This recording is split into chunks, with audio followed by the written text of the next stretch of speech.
à tous, vous écoutez l'analyse, une émission de Maïso.com. Retombé.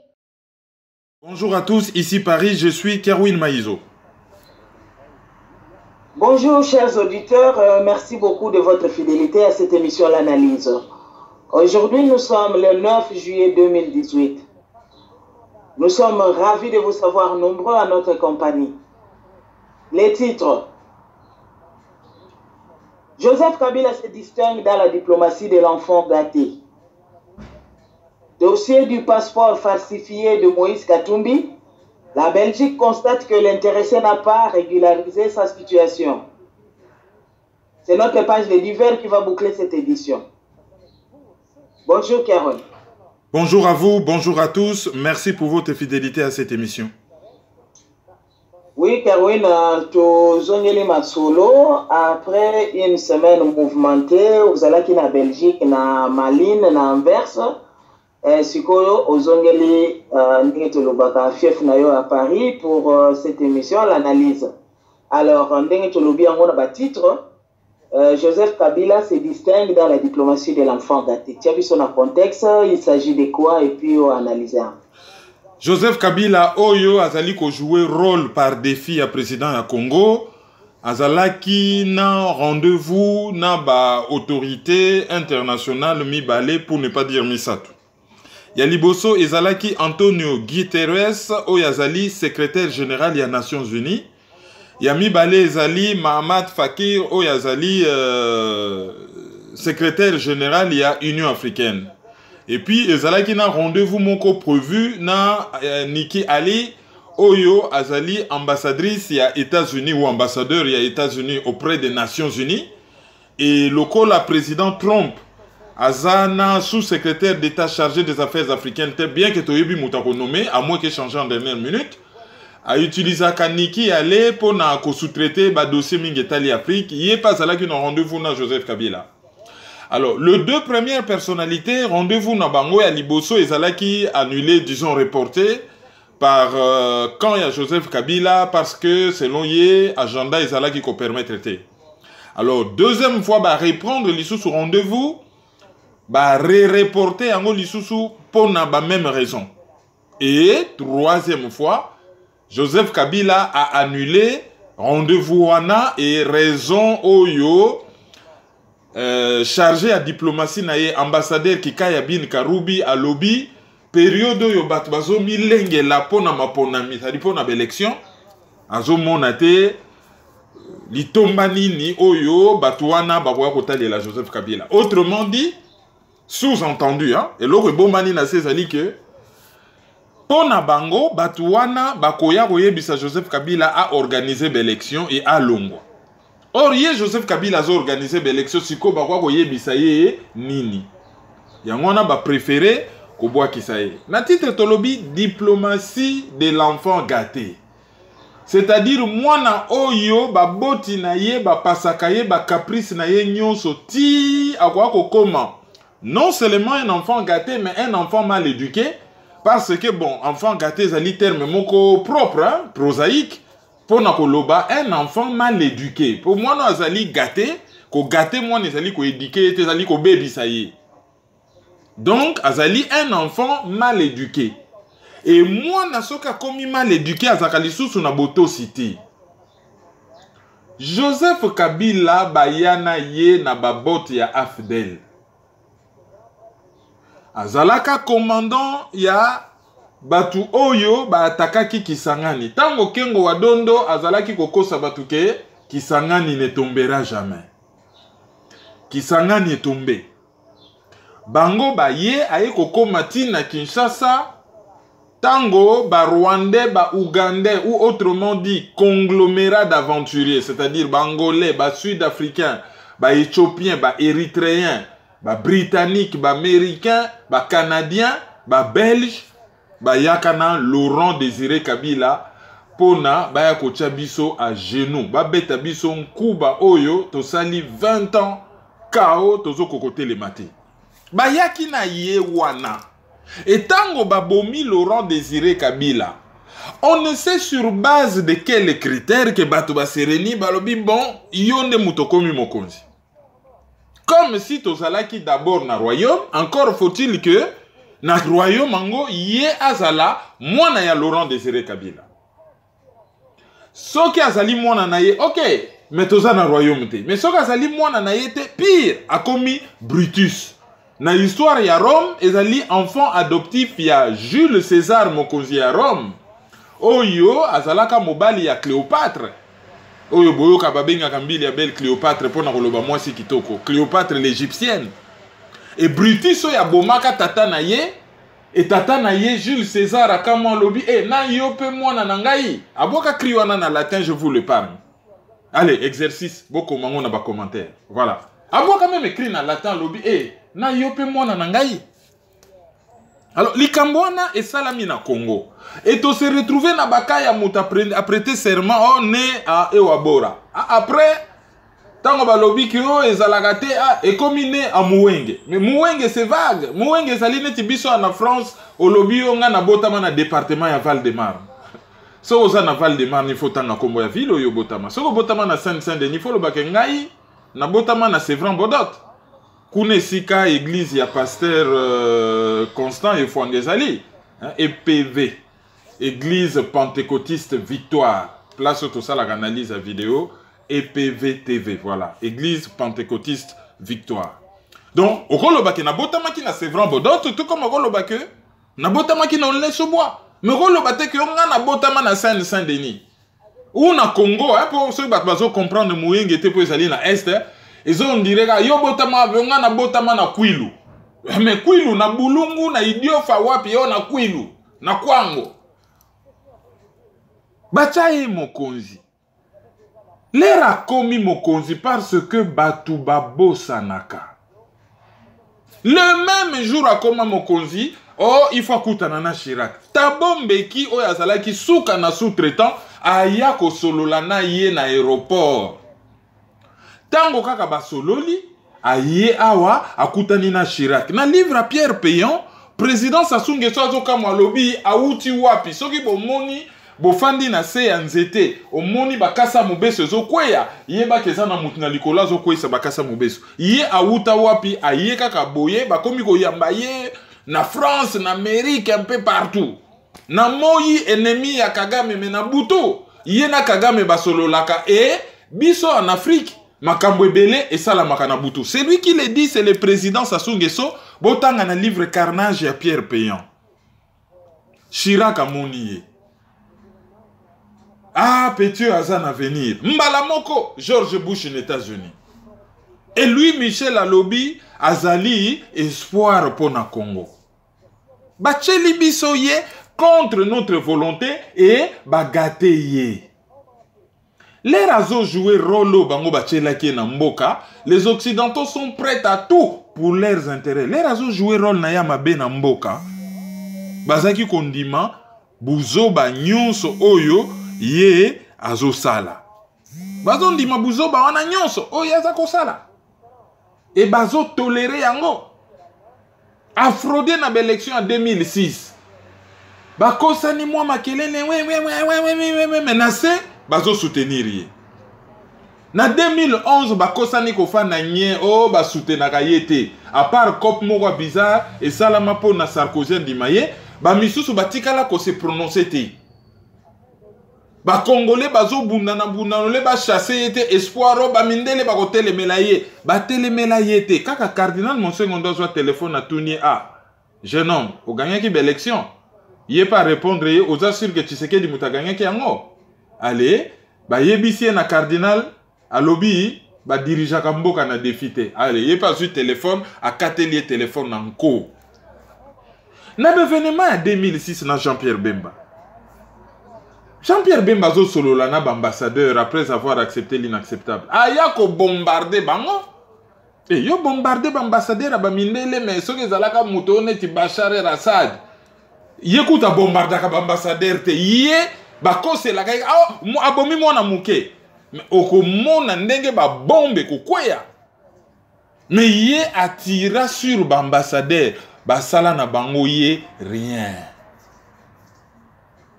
aboma na ye bato na makobola bon makobola wana ezaki afdel baza kuna te baboma bato ya bundu ya Congo baza kuna te aboma même enquêteur ya Nations Unies disons baboma bango na Congo et que basinga nyonso eza ko se diriger vers ye ba soupçon ezokende vers ye baza kuna te ba découvrir charnier ya Maluku baza kuna te ba occidentaux soki bazo soutenir mutu po na intérêt ils sont constants logiques et bako kende na mabe na bango tina suka alors et matisi ye mapeka akomine enfant gâté akoyamba bango soka lingi akoyamba bango te soka lingi textuel lokola mentor na ye Kagame roi ya ba Belge ye indépendance fête ya indépendance cinquantenaire Kagame na 2 heures de retard il s'est fait attendre ayepe azo sabotanga azo tanga na ye journal na ye même soko yebi que indépendance eza indépendance ba pays africain eza ya lokuta ndenge politicien français Dupont et Nya que na oloba na France dès que ba pays africain bozali indépendant botika koko c'est la France ndenge Angélique qui doit tala ki alobi ah ba pays africain bazala indépendant donc et c'est qui si même bato yoto bazala ki na plateau le ba que ba pays africain bazala indépendant pour tozoa indépendance politique mais indépendance économique ezalité et interdépendance ezalaka économique et ce qui bino kutu na cadre ya interdépendance économique wana boza na rien à donner boza même pas na véritable souveraineté politique boza ka na indépendance nominale même na cadre ya interdépendance wana vous n'avez rien à donner donc vous n'avez rien. Bolimbisa, moi makelele muke ezokota na enregistrement ezali na bosana ki kokanga na ordinateur na bosana ki kokanga fichier moko. Bon, heureusement que automatiquement loko la application monsieur ezali ko sala et réduire volume ya application wana. Donc bolimbisa so qui est créé ba désagrément d'enregistrement mais ezali tellement bas que na limite ke koti. Donc indépendance elle mais Kagame azali ko se moquer na biso. A comment na langage moko envers occidentaux pour na kopesa l'impression que yé aza ko s'opposer na bango or en réalité yé azali moumbu na bango et à se comporter comme un enfant gâté textuel ndenge aka Joseph Kabila azali ko se comporter donc Hippolyte Kanambe textuel comme un enfant gâté. Alors, nyonso bat bakoloba kuta zalaka na ye kuna te. O aza incompétent aza kuna te. O azo bomisa bato aza na kuna te. O bilan 10 millions de morts aza na ye kuna te. O ba brade indépendance politique à Congo aza na ye kuna te. Talaka nango ye te. Ye zali kaza na pouvoir pour na ye asali bien. Donc muta tungise te, muta ambete ye te. Aza wana alingi atikala wana e batika ye kimia. Soko ye na ba masolo ya kotumola ye ko ambete ye ko expliquer ye que bon sikoyo to si to saleli yo loko la Kleenex yo kende na côté ba bwa kisayo alingi na ye te et a comment même ko faire chanter bango so ka bani ko lo babu a décidé ba benga na MONUSCO et loko la MONUSCO ezali nango une espèce d'armée d'occupation rôle nango to ye bakate kaka ko compter ba cadavre et fandi wana ba bomaka même à 150 mètres à clôture na bango. Donc, il y a ceux qui va menacer Mouké, allez, il n'y a pas menacé MONUSCO, allez, n'a pas na MONUSCO, bah y va négocier. Pourquoi ça va se comporter un enfant gâté? Souvenez-vous, n'a pas propos ya Jason Stern. Oyo, azali chercheur ya américain, Oyo, ayebani mingi na makambo ya Afrique, et Oyo, asala kabétude et belé sur le Congo. Jason Stern alobaki, un ambassadeur d'un grand pays occidental a yebisaki a lobby pour na bango. Bazali, souci na bango zali kaka Kabila a présenté Dauphin. Et Dauphin wana ata soki a fraudé, ezali situation moko ko arranger bango bako soutenir yé. Pour ce to landi logique par rapport na bintérêt na bango, bazana besoin ya mutu moko bwana Oyo a copié mboka et Oyo a continuer ko brader mboka pour na bintérêt na bango. Alors, ba yebi que ceux qui va maintenir Joseph Kabila na pouvoir, peuple congolais surtout Oya Libanda, a commis na kanda moko tellement terrible contre Joseph Kabila que ekoki ko amener présence na ye, ekoki ko mema révolte que Batouba tomboka ba bengana ye et les occidentaux vont tout perdre. Donc il faut à sauter pour na ko calmer kanda, mais il faut ba remplacer ye par ye mususu. Oh to benga na français déshabiller Saint-Pierre pour habiller Saint-Paul. C'est-à-dire Saint-Pierre na Saint-Paul bango nyonso bazali ba disciple ya Jésus. Tango longoli souta n'est pas ya Saint-Pierre, au PC n'est pas ya Saint-Paul. Au sali lo côté pour bango nyonso basala ka musala moko. Alors, bango balingi kaka pa ba congolais système ndenge makambo ezo tambola etambola kaka ndenge wana tozala kaka na motuka wana me ba changer kaka chauffeur. Et loko moko te échanger. Yango wana toyoko yoka dernièrement balingi ba ya oh masolo oh élection aboyi na ye koyamba bango alobi agenda na ye ezali nango occupé. Tout comme les babenga qui pe dernièrement en Angola ayebaki ke bakondo lobele makambo wana aboyi na ye pe kokende. Sikoyo a se barricadé akomi ko salo to benga na français fuite en avant. Donc soko moni dia solution ezalité au lieu que au telema au kanisa ke bon na sala nini pona ko bongisa makambu yo komi ko pakata mbangu na mabe oza ko s'enfoncer kaka na mabe au lieu que ozonga sima otala sima ozonga sima otala sima okoma moto yo okomi ko kende avant pour que noko ya lisusu bien na libulu ba benga kayango fuite en avant et ezali oyo aka Joseph Kabila zana osala. Sikoyo na ndenge au décrire comment dire ça ndenge au décrire contexte oyo Joseph Kabila pomelaki enfant gâté na horizon politique na biso lokola o mentionné makambo ya élection lokola komo lo bajeko tchakinga mulunge na organiser l'élection bon to komi déjà na période ya ba candidature soki bino bozoya pona boya bo déranger ngai et na sina pesi bino eloko bino bolupaki tiko na horizon politique yango na jour à lelo to komi ndengeni. Bon déjà ba dépôt ya candidature pour na ba députés provinciaux ezana osalama. Et ils ont salama bien été, machine à voter balongolité, fichier ezali toujours kaka corrompu. Enfin, bref, il n'y a rien de nouveau sous le soleil. Kaka mabe oyo basalaki na 2006 oyo bendaki contentieux électoral. Kaka mabe oyo basalaki na 2011 oyo bendaki contentieux électoral. Oyo bendaki milelo na milelo. Kaka yango yo bazo sala sika et Corneille Nanga oyo akendaka réunion ya PPRD yazali seni Commission électorale nationale indépendante mais accueillir réunion ya seni. Basengezi oyo bataki vuso otangi kombo wana mwana mukia kokima na zamba soko tangi kombo ya basengezi. Na Kivu bana misusa mikia yoki kombo wana akimi na zamba. Azali wana na seni et akenaka réunion na Kingakati. Ba maintenir ye donc seni ezali crédible te. Mais tango ba yebisi Corneille Nanga et lobata Jeune Afrique il a réponse à tout.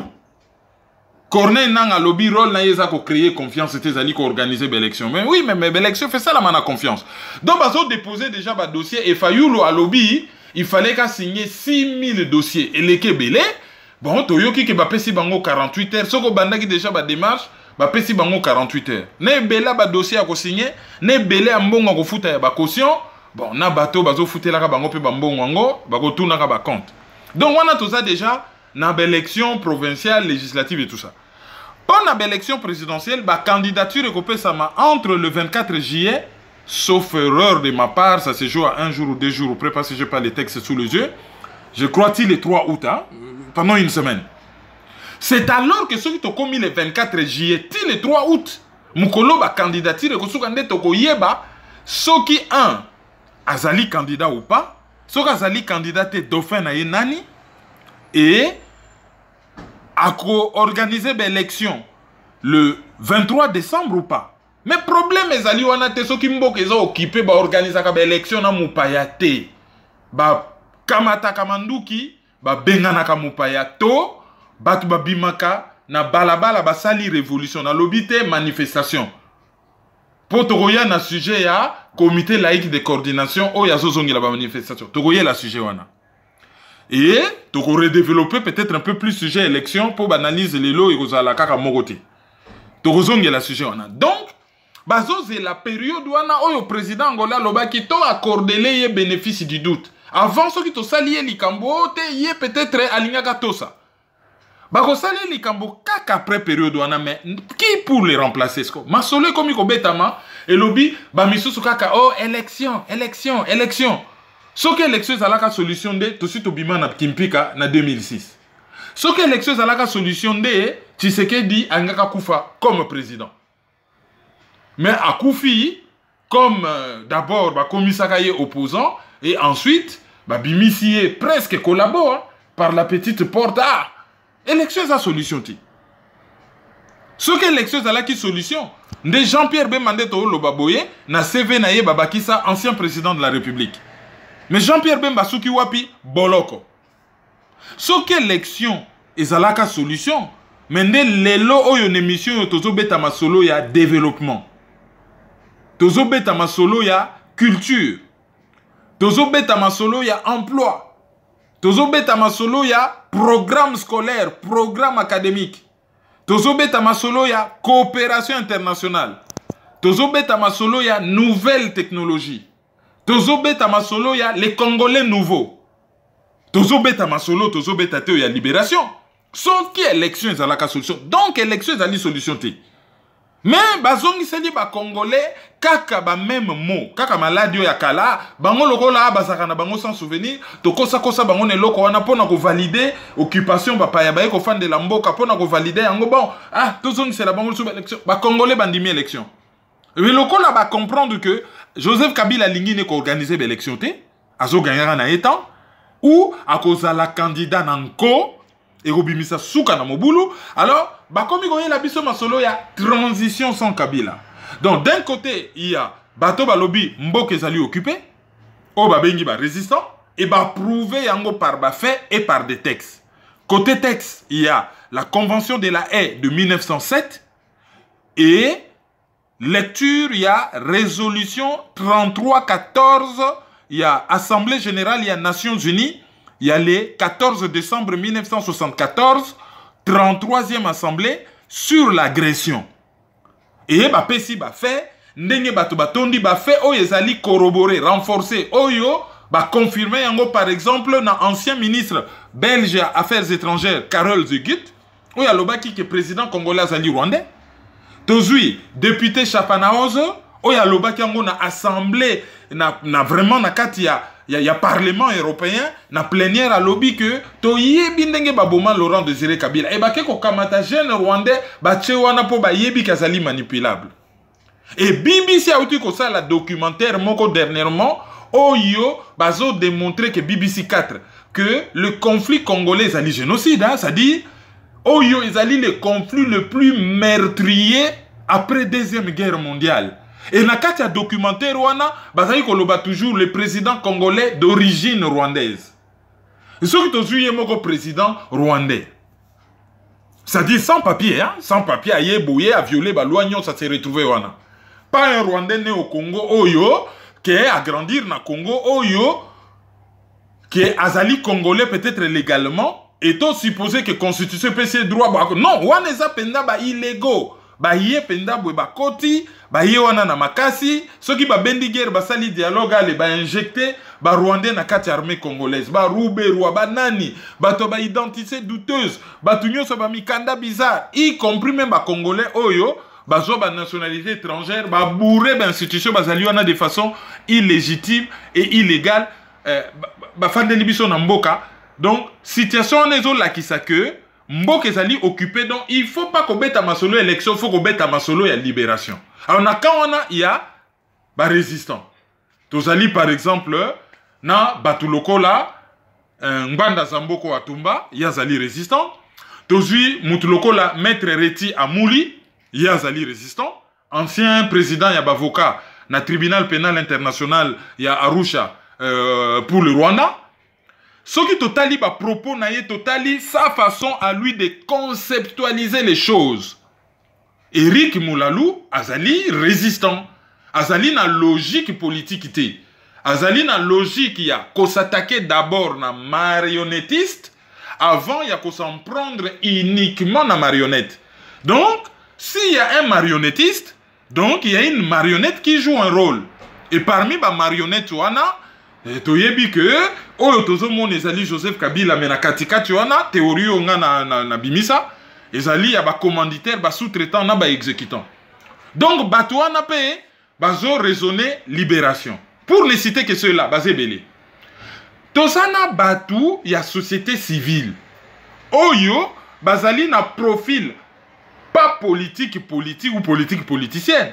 Bango bazali na société civile et bazali ko mener démarche moko oyo ezo partir na vision, pas politique des choses, mais vision à société civile.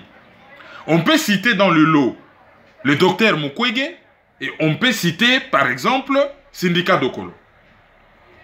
Wana côté à société civile. Tozali na ba politicien oyo bango bazali na logique ya chakua botaka na boumbu. Bango bandimi boumbu, il faut bazala wana na kati ya boumbu, il faut ba jouer rôle wana, ba sala jeu wana, ba mascarade ya élection, eza nango neti théâtre moko boye, bon chacun joue un rôle et système est continué pourvu que mutu na mutu a tiré compte na ye. Na kati ya bato baza na logique politique wana, tozo mona ba Kamere, ba Fayulu, ba Félix Tshisekedi, batu ya MLC, bango bazo jouer rôle wana na politique. Mais to apena batu oyo bazali na profil moko politico-militaire. Na kati ya profil politico-militaire, poids lourd na bango ezali Jean-Pierre Bemba. Bon, ezana ba poivre mais vraiment mineur oyo qui ne compte même pas neti ba Roger Lumba la banani, bango nyos bazali na profil politico-militaire. Et puis il y a en dernière position ceux qui ont un profil militaire, et je l'ai dit volontairement en français. Profil militaire ezali Christian Malanga, ils ne font pas vraiment de la politique politicienne, bango baso qui est une logique militaire. Et dernièrement, je vous avais cité un nom, c'était le colonel Lusadisu. Mais pourquoi j'ai cité ce nom qui a suscité tout un débat dans la blogosphère? C'est tout simplement que nous sommes dans un pays qui a vécu une guerre horrible, une guerre qui a fait des millions de morts. Nous sommes dans un pays détruit. Un pays qui est complètement détruit, c'est-à-dire où il n'y a plus d'État, il n'y a plus rien. Les gens se débrouillent dans un environnement délétère. Nous sommes dans un pays où les gens ont perdu espoir. Nous sommes dans un pays où les gens se sentent humiliés. Nous sommes dans un pays où les gens vivent dans une détresse mais terrible. Nous sommes dans un pays qui vit une déliquescence morale qui n'a pas de nom. Nous sommes dans un pays qui vit une inversion des valeurs terrible. Et dans ces pays-là, on a besoin d'abord, de parler libération, c'est-à-dire de chasser ceux qui sont au pouvoir, mais de deux, de parler développement. Mais pour développer un pays, il faut avoir une infrastructure politique, une structure politique digne de ce nom. C'est-à-dire, il faut reconstruire l'État. Mais pour reconstruire l'État dans cet environnement, il faut un homme qui en a dans le cerveau et un homme à poigne. Parce que même la science constitutionnelle admet, en cas de nécessité, une dictature, une dictature momentanée qui peut durer par exemple 6 mois pour redresser les choses. Et le Congo a besoin d'un traitement de choc. C'est ainsi que j'avais parlé d'un nom qui circulait sous le manteau. J'ai parlé du colonel Lusadisu. Pourquoi? Parce que d'abord, sur le plan intellectuel, c'est un médecin bien formé en Belgique. Il a fait plusieurs écoles en Belgique. Et il a plein de diplômes, donc c'est quelqu'un de compétent et qui travaille en Belgique d'ailleurs. Donc sur le plan intellectuel, il est compétent. Or, le Congo, ayant un problème sécuritaire et militaire, on a besoin de quelqu'un qui maîtrise les renseignements ou qui maîtrise la science militaire. Or, le colonel Lusadisu, non seulement que c'est un intellectuel, mais c'est aussi un militaire, donc quelqu'un qui maîtrise la science militaire. Le pays peut avoir besoin de ce genre de profil, quelqu'un qui aura une main de fer. Ça sera peut-être dans un gant de velours, mais quelqu'un qui, pendant une année, viendra mettre de l'ordre au niveau de l'armée, au niveau des services de renseignement, au niveau de la police et au niveau de l'administration publique. Quelqu'un qui viendra traiter durement la population, parce que ce qu'il faut maintenant à la population congolaise, ce n'est même plus de l'éducation, du civisme, mais c'est plutôt une espèce de redressement. Il faut redresser l'homme congolais. Et ça, pendant 6 mois, pendant une année, on a besoin d'une poigne de fer. C'est ainsi que j'avais dit que c'était un profil à suivre parce qu'il réunit en lui les qualités intellectuelles, il réunit en lui les qualités militaires. C'est un homme d'État parce qu'il a longtemps travaillé comme médecin militaire pendant la Deuxième République, mais il ne traîne pas d'ardoise. Hein, selon les enquêtes, il ne traîne pas d'ardoise. On n'entend pas son nom dans un scandale, qu'il aurait détourné, qu'il aurait fait ci, qu'il aurait fait ça. Non.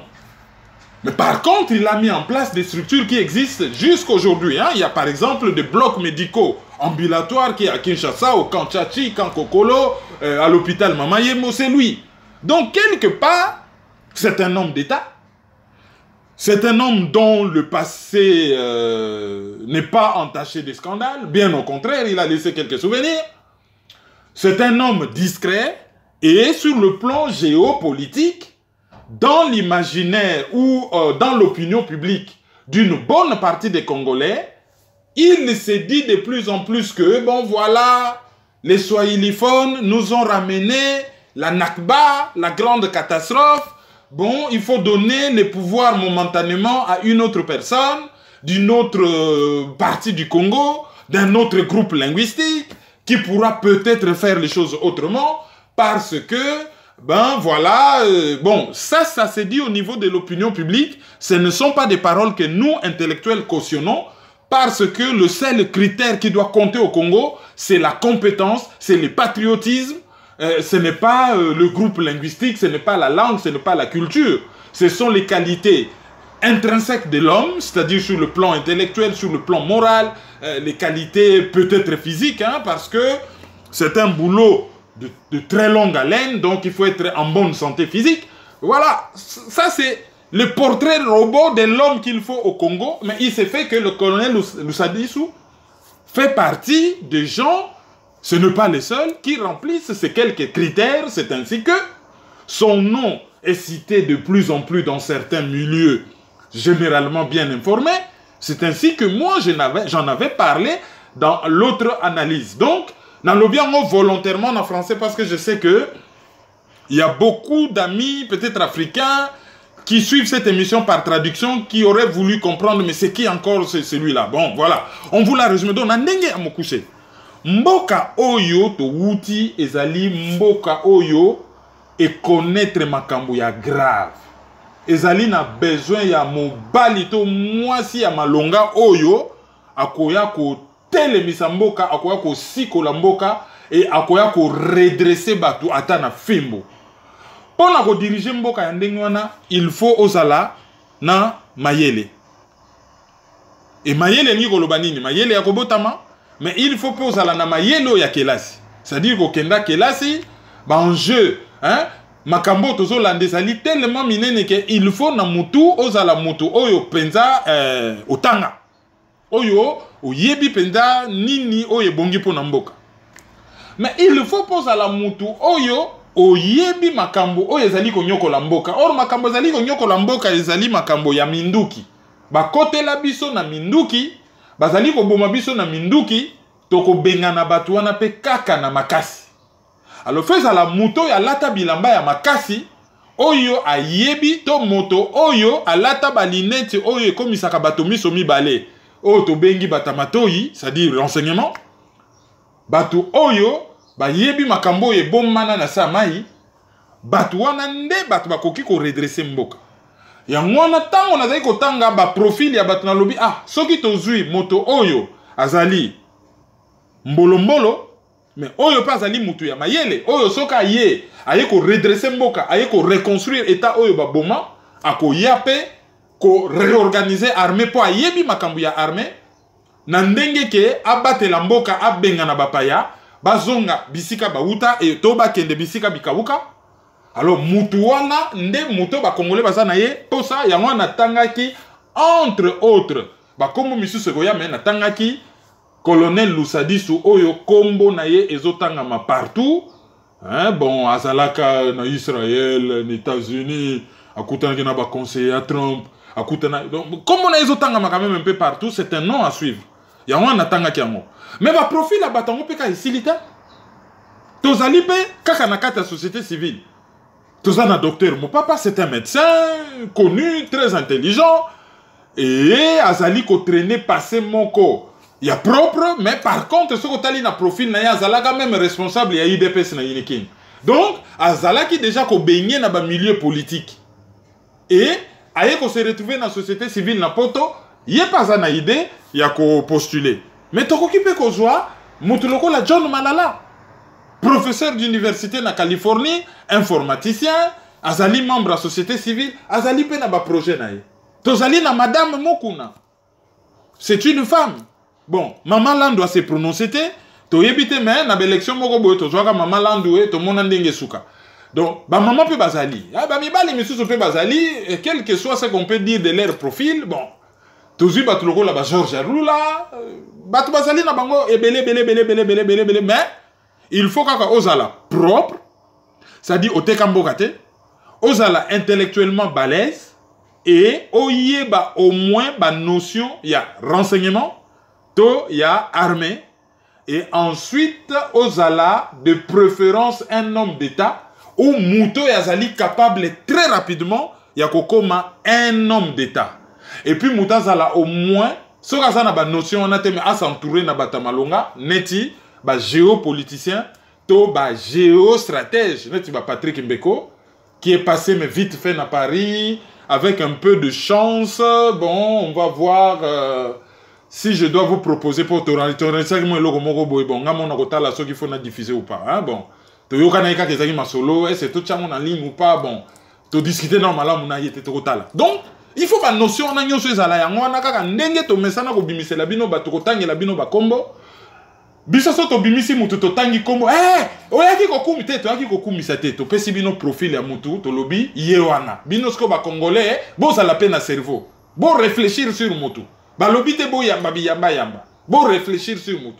bo tala est-ce que mutu yo akoki ko kamba biso tote biso to yaka ko présenter les bino batu mais bino bo juger bango et bon juger bango objectivement au lieu que bon banda ko juger bango par rapport na l'église na bino par rapport na batu na bino po comment kaka soki mutasika bimi batu biso ba moni on dirait ah kwanga na bango koma muke lokola mutu wana bimi ale au mona kaka machine à déclencher les insultes et bimi mbala moko ale batu bakomi ko finga au lieu baya na ba argument. Neti sikoyo na deuxième sujet na biso nyokolo lelo ezali update sur dossier à passeport falsifié à Moïse Katumbi. Otie biso na contexte et puis constat à Belgique et Nkoloba nini et puis impact il y a dossier à passeport falsifié oyo sur la visée politique à Moïse Katumbi. Il y a plus de 2 semaines, Moïse Katumbi a outaki Israël, a un aéroport à Zaventem, Bakangiye. Tango Bakangiye, porte-parole, il y a office des étrangers en Belgique à lobby que passeport na yezali falsifié. Falsifié, ça dit yezali faux. Falsifié, outi na mot, ko komisa faux. Ko falsifié, et outi na mot faux. Ko komisa, et loko mabe, ko komisa ngo ya lokuta. Et bah changer qui page moko et bah tché fonction moko isa ya yete donc passeport on ezali falsifié. Yé à lobby dans un premier temps que ezali ba manigance ya Joseph Kabila po yé azali opposant. Et Joseph Kabila a to lukila yé ba problème. A manipula qui fonctionnaire moko ba bakisi grade moko na passeport na yé oyo ezala kité yango nezo créer les ba problème. Après ayé ko changer maloba lobby non. Ezali balongola passeport na ye na système lokola baloba ye ba passeport biométrique nyonso semi biométrique nyonso sili il faut mutu nyonso comme na passeport biométrique alors balongola passeport biométrique semi biométrique na ye na système yango na oyo azaki na maboko ekoma faux. Ye asengaki passeport na ambassade à Belgique pouvoir aboyi. Ministre illégal et illégitime ya gouvernement Kabila Ntambwe Mwamba alobi oui eza ya solo bango batu balongola ki passeport na ina système et ba signala ki yango na Interpol. Alors Joseph Kabila Moïse Katumbi ba pesa ki 2 semaines na office des étrangers aya ko régulariser situation na ye. Alors, il y a 2 jours, 2 semaines, et kokaki office des étrangers, par la bouche, il y a un de leurs porte-parole, beaucoup de information dans la Libre Belgique, bah lobby que Moïse Katumbi a se présenté. Le col a se présenté, so kazali na Belgique, a commis sikoyo, na séjour illégal, au tobenga na français clandestin. Mais Olivier Kamita, toi, azali porte-parole, il y a Moïse Katumbi, encore ba Moïse Katumbi, ba yamba batalate, a commis na porte-parole, Olivier Kamita, to oyo, a kenda ko témoigner contre patron na Jean-Pierre Bemba. Oyo, vie politique na nyon se zali ko se limité par, ko se résumé par le mot traîtrise. A joye loko la porte-parole, a yeba ke lobby a ko trahir ye. A expliqué que, bakoki kolobate kazali illégal po ye azali na Belgique. Alors, to raisonner. Soki alongwe na Belgique et que soki azaka kana passeport moko oyo office des étrangers à Botolaki le temps que ye asala ba démarche aye la bango mikanda ya malonga to passeport mosusu. Le kola ba botoli passeport wana soka azali l'espace Schengen akoki ko se déplacer na train na voiture. Problème ezalité. À se retrouver na espace Schengen, par exemple na France, na Italie, na Hollande, na Allemagne, na Luxembourg, na Portugal, l'Espagne, à se retrouver na ba pays wana, mais sans passeport, donc na ba pays wana personne qui police a monier, azali illégitime. Mais ce qui a qui avion, denga tambola na jet privé, automona qui journaliste à la Libre Belgique na kati, ce qui a qui avion. Donc, à décollaki, à partir, il y a un aéroport, et là, passeport est là qui est exigé. Alors, dans ce cas, quel passeport oyoye a présenté qui? Pour ceux qui a présenté passeport, donc on suppose qu'il a la nationalité, il y a passeport oyo yé a présenté qui? Oyebi, même sur tel article de la Libre Belgique, à Zongelio, il y a 5 qui passeport. Le col a opposant, bazo pi melaye. Mais basenga ka passeport wapi? Basenga ka passeport na place yo fandaka. Résidence habituelle, domicile. Résidence habituelle les elogomsou, domicile les elogomsou. Mais domicile ya Moïse Katumbi en Lubumbashi, ceux qui na quartier à Golf ceux qui wapi. Donc autrement dit, ceux qui linga senga passeport, il faut asenga yango na Congo à partir ya Lubumbashi. Loko la domicile na yezali Belgique te, tango azala ikosala na Congo, il fallait kasenga yango na Congo. Et ye abima Congo, azalaka, normalement il fallait kota boloko, batu ya pouvoir, tango ya bengi bango ke bango balinga ki ba empoisonné ya linga kufa. Bango ba yen hôpital ba moni ke oui, ya solo bango ba empoisonna ki ye ke ya linga kufa, et bango batu balinga ki ba empoisonné ba décider ke ye fa kufa te. Donc, batindi pour des soins médicaux à l'étranger. Donc, azali na ba soins médicaux à l'étranger, normalement, il faut zonga, a que nous continuons makamnaye et sikatika ki yango, et a senga passeport na ya partir à Lubumbashi. A koki ko senga passeport na na Belgique te. Alors, sikoyo, aza na passeport te. Qu'est-ce qui va se passer par rapport à sa candidature? A prometa ki batu pour la énième fois. Liboso ngaka zonga na Congo ne bembe ya Tshisekedi.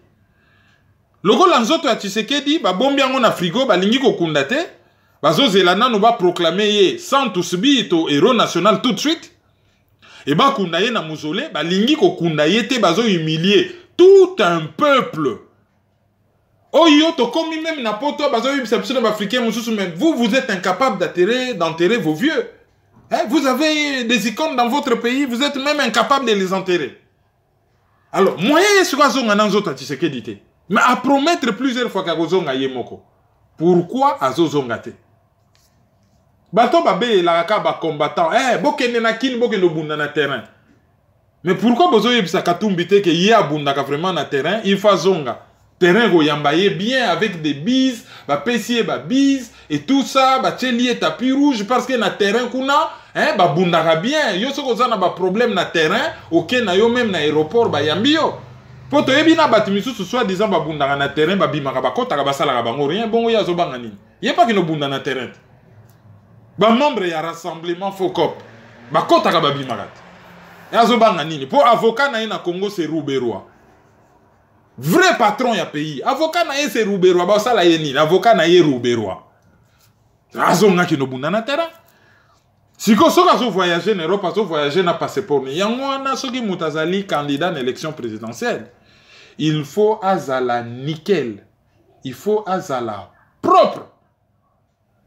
Pour moi, babiloko ya mike wana et bebisaka crédibilité ya moto. Un candidat à l'élection présidentielle a koki ko basé communication na ye sur la victimisation te. Kaka ye victime, ah ye bakanelier, ah ye boye, ya zaneka mwana malamu, ya salaka rien, ya développa katanga, ye jekamina boma na yete, ba mercure ezo bimisa bato ba maladie, ba cancer, ba goitre, ba nini, ya yebi na ye rien. Tango ya zalaka na katanga, c'était le paradis, tout allait bien, mazemba ganyaka na ye, tout va bien. Ye azali opposant numéro 1, décrété sur le papier, sur le plan idéologique. Yena Kabila bazana ba idéologie différente. Sur le plan politique, Yé Azalaki oppose à Salaki élection contre Kabila à perdre Yango à se retrouver en opposition. Sur le plan politique, sur le plan constitutionnel, na yebité sur quelle base ba occidentaux, ba cabinet oya kena ko futa wana, bon, ba décréter kaka boy bon, c'est un opposant. Comme ça, ba lobi même pas frondeur, même pas dissident. Direct opposant. Comme si, biso na Congo to tangate, to yebite définition ya opposant. To yebite définition ya opposant. Bon, ça c'est quand même bizarre. Mais ezali ba dossier oyo, ezo faire perdre ye crédibilité. Soka revoir communication na yete, et kozala na avantage ya batebelo yo, balobaka de toutes les façons ye moyen comment chef de l'État na Congo te. Parce que communication na ye, et ko kouleye et ba cabinet bazo lia e bala bazo kanisa ke peuple congolais zaka ba bololé donc ba koko ça y est n'importe comment il y a accepté mais non voilà c'est quoi par rapport ya dossier à passeport oyo soki kaka azana ba velité na ya okoma président ou bien candidat à l'élection présidentielle. Le coup, la passeport qui va permettre de azonga na Congo. À moins que ba kangaye ba expulser, mais ce cas na passeport azonga na Congo, ndenge ni na ozonga pona akele pour se constituer candidat. Ben, azonga na moyen kozonga te, il n'aura pas d'autre choix que azongi ba kangi ye pona dossier na ye ya Stéléona pona o bazo landela ça dit détournement ba immeuble et yé a sali appel. Ce qu'a sali appel pendant que bakobanda kolande là akozala privé na ba droit politique na yete avocat na ye Rouberois akoki ko déposer candidature na ye Jean-Pierre Bemba pa kana ko déposer candidature les razala kana kata CPI c'est-à-dire que tant que ya kozala un appel tant que kozala définitivement condamné te azana ba droit politique na ye avocat na ye Rouberois akoki ko déposer candidature pour na ye ma condition kazonga na Congo. So, l'équipe, c'est qu'on a pas une avis sur divers, on a un front commun pour le Congo, dossier à front commun pour le Congo, ils ont une plateforme kabiliste qui fait courir les tout politiques. Qu'en est-il? Joseph Kabila a salaki plateforme politique moko, ce qu'on a na 7 mesures honoré Ngbanda, a tali ko senga na classe politique basa la front commun contre Kabila. Bon, bango lokwa basaka na bango miyibi ba idée, ba yibika ba idée, basali front commun pour le Congo. Bon, ba congolais belé, ba komi ko parodier ngo ko pesa ngo ba kombo nyonso tout, misusu ezali un peu vulgaire to ko répéter awate. Et tango ebandaki alobaki akosangisa pouvoir na opposition oyo ezali na gouvernement. Bata pe perdre na majorité présidentielle fictive, bazalaki déjà wana bango baye bakoti plein. Batu ya opposition d'accompagnement, tokanisa ekutu ke bakosala même semblant que ezwa succès toyebi ke eza mulongo salo kutu batiaki mpo bato bakende kosigner charte bakota sale se révélé mukie bakomi komultiplie bajour tant toyebisaka bato tolobi soki tozoloba même émission mabe o tolobaka ya Kabila tolobaka Kabila te comme personne tolobaka tous les systèmes to kritikaka mabe ya système tout yo faut lobela palu tolobela palu ti tolemba mais toyebisaka kutu bato tolobi non palu kutu ça ne sert à rien palu aza hypocrite te palu mpenza ndimaka kazali parti kabiliste donc là tozolobela aka majorité présidentielle aka système ya Kabila ba palu banini tout na kati palu ake na ye kosigner sans soni ndenge kaka ezalaka nango palu aza na ye kuna tomoni même avocat ya Jean-Pierre Bemba bon maître Aimé Kilolo bon ake na ye kosigner akomi na ye politicien leur dossier ya CPI esili bon aza na ye na camp ya Kabila Kabila bazali kosoupçonner ke ye moto atiaki Jean-Pierre Bemba na prison donc avocat azalaka na ye na baconviction politique te et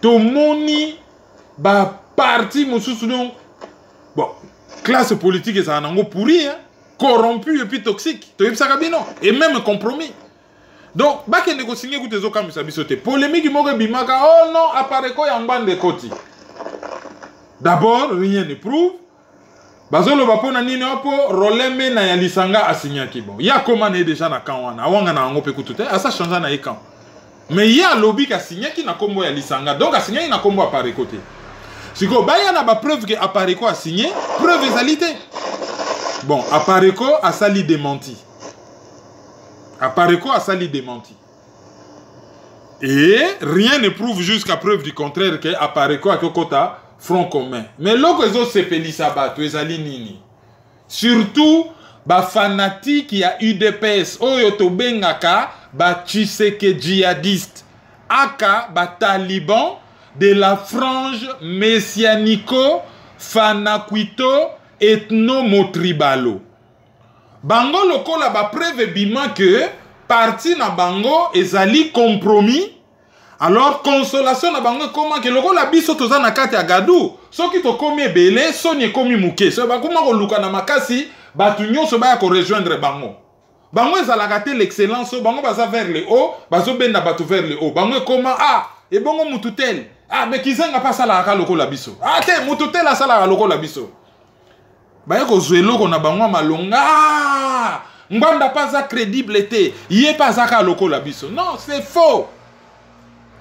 Rien ne prouve PPRD alingaka salir apareko et jusqu'à preuve du contraire apareko azana FCCT et c'est faux tandis que tango balobaka makambo ya IDPS bakowanga na boya 2-3 mois après vérité bimi 2-3 mois après vérité bimi donc bango nde fo babima na gadu ba se lever bazonga véritable parti national oyo toyebaka cette machine de guerre oyo ba congolais nyonso bazalaki ko se retrouver ko s'identifier nango que ezala une petite structure oyo ezali ombre d'elle-même cette structure là et oyo consolation nango komaka yepa saka lokola biso yepe bomoni kaka koloba encore mikolo cardinal asalisi bango amemeli bango vocabulaire moko médiocre lokola argument sala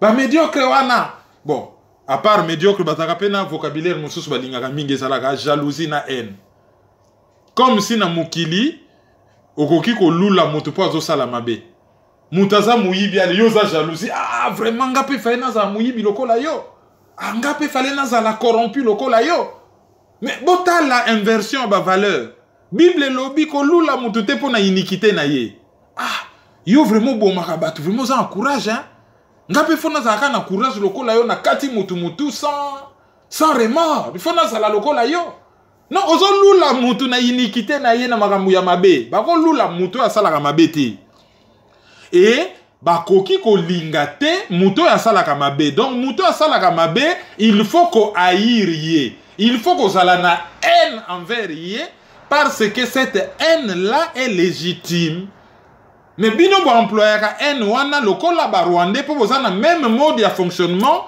que groupe ya Paul Kagame, pas tous les Rwandais mais groupe ya Paul Kagame oyo ba batisa pouvoir na bango na sociologie à Rwanda oyo vocabulaire politique ya haine ethnique ezalaka na kati ya politique. Ozomona batu ah non, c'est la haine. C'est la haine. Mais bako linga batandenge wana te. Dernièrement na moni ba image tango Paul Kagame ayaki na Paris, ba combattant kako ba soi-disant faux combattant ba kenaki na Kigali. Ba ye ko fêter awa na champagne in hôtel awa. Bazalaki na François Mboukou bazo fêter awa. Non, on a vu les images hein. Les images ont fuité.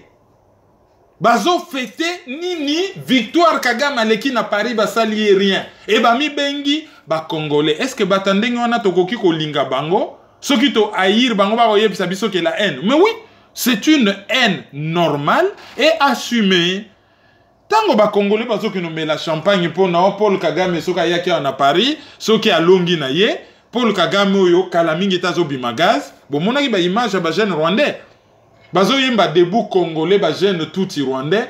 Bazo seka ba congolais do bazo parodier debout donc na ndenge moko ya nga na ebisika batle bat ba otindela nga ba image wana balobi ah botala ba image nga na répondre kaka rira bien qui rira les derniers.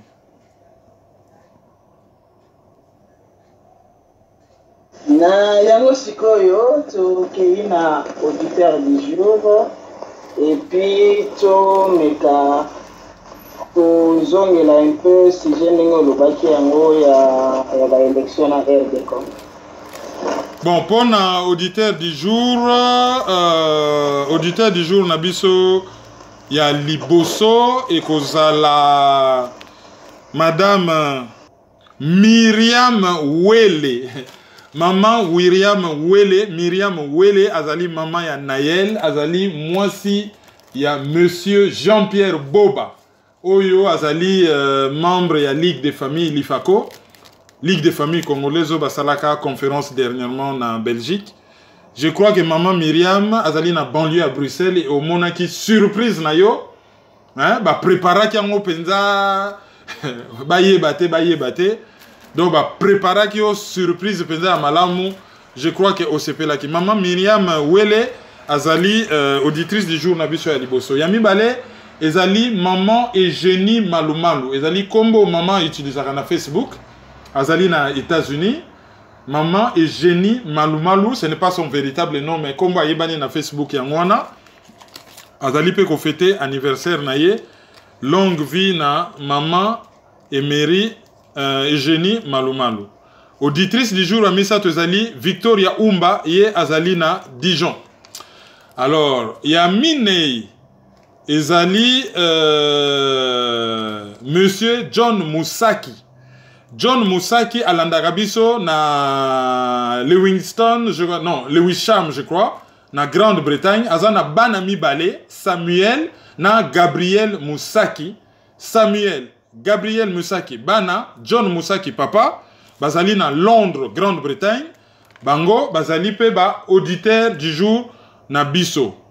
Alors, Oyo Balandi, ezali Terence Beaufoy, ye azali na Verviers. Et puis, tozali na maman Rosalie Bochoué Azikinde, ye toyebi côté azalite.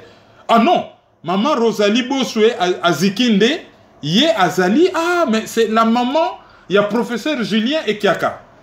Ye azali na Mexico, mais des fois ayaka vacances na Texas. Ah, vraiment bolimbisi nde balobaka na kisakata main bolimbisi. Hein? Maman alimbisa tala na sali confusion, mais respect maman. Maman Rosalie Bochoué Azikinde, azali maman ya professeur Julien Ekiaka entre Mexico na Texas na États-Unis. Tozali pe na Mademoiselle to Madame Chouchouna Luyingi. Chouchouna Luyingi ye azali na Van ezali awa na France. Tokosukisa na mboka Anvers na Charles Lingisi. Charles Lingisi ye azali na Anvers na Belgique. Et puis na Pays-Bas tozali na Mademoiselle Rita Musungu. Voilà les quelques auditrices, naba auditeurs du jour. Tozalaki na bango lelo. Ba message ya condoléances ezali et pas ya Lorraine Mbuka Longombe oyo a perda ki compagnon na ye Luison Mulumba Polondo na yebi koute soki bakundi ye déjà. En tout cas, Lorraine Mbuka Longombe, chère consoeur, nous sommes de cœur avec toi. Pona liwa ya papa Luison Mulumba Polondo oyo azalaki un des Congolais le plus connu du milieu et oyo atika kibiso il y a quelques jours tozali ko présenter les yo, vraiment, nos condoléances les plus attristées. Na masolo on a juste kama précision muke ma kambu oyo ya ba élection na RD Congo. Pona tozoyo ka d'une certaine façon bazolo bakeo non ceux qui ba salika ka makama élection provinciale oyo et naba élection naba soki ba silisi dépôt ya ba candidature pour na ba député provinciaux et puis on dirait ne ba ba ke okenango lelele parce que l'air ba koya pour na candidature ya présidence soki Kabila ameki kotia candidature et comme masuka na vuya ke élection kozalate le 23 décembre ozo lo bani na commentaire wana batindeli biso awa na rédaction. Ben, par rapport à commentaire, on a totalement une deuxième analyse pour de Monique et la moussi le comité laïque de coordination et tozo kende na direction oyo de toutes les façons Kabila freine les 4 fers pour qu'il n'y ait pas élection. Tozo kende na direction on a l'autre redéveloppement na deuxième sujet deuxième analyse oyo to là procès à Jean-Pierre Bemba na ba titre ndenge ko annoncé to la qui ça vraiment que volontaire au la élection égalité et que bah jalon ils allaient déjà posé pour na mobulu et puis l'élection ça la maté et puis Kabila a oumelanaye. Voilà na malobana nde to clôturer analyse ya liboso to pesi merci mingi na ba auditeur na biso et puis to sengi bango to kutana na deuxième partie ya analyse ya mpola lelo ya mwana to clôturer masolo to senga au rappeler ba contact à site et puis to 0033 758 469 414 ezali Lika Mobile ya France pour naba oyo baniko chargeant on a unité chaîne YouTube ezali Kerwin Maizo bokoki kolanda biso na Debriefing Media Channel na CPLA TV et puis page Facebook ezali Kerwin Maizo le panafricain ou groupe Facebook les amis de Kerwin Maizo le panafricain. En tout cas merci na ndenge bolandi biso na analyse ami balé torope sabino ba conférence ezoya po tozala na Bonn en Allemagne le 21 et puis na Copenhague na Danemark le 28 et puis na mois d'octobre tozala pas très loin na Zurich pour na association ya Bangbandi ya France famille Songonzoni bango pe ba osala événement moko munene mais tozongela yango na analyse ya mibale ezali koya. Merci ndenge bolandi biso et tokomi mbala yasim. Merci. Au revoir. Au revoir. Merci beaucoup. Merci beaucoup pour tout ce savoir.